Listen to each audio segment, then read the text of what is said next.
Narito na ang Balitang Express sa oras na ito.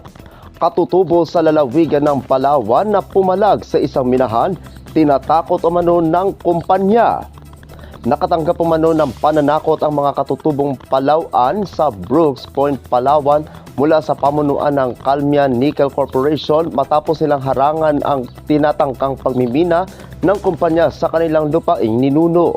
Ayon kay Celso Paida, panglima ng mga katutubo, tinatakot silang kakasuhan ng kumpanya dahil sa pagtatayo ng barikada sa Sitio Linaw na humaharang sa pagpasok ng kanilang mga kagamitang pangmina na nagsimula kahapon.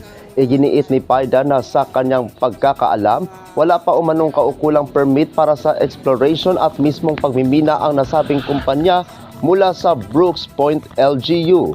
Sinubukan din umanong lokohin ng mga kinatawan ng minahan ang mga katutubo nang sabihing ang umiiral na 50 taong mining moratorium ay epektibo lamang sa Mindanao at hindi sakop ng lalawigan ng Palawan.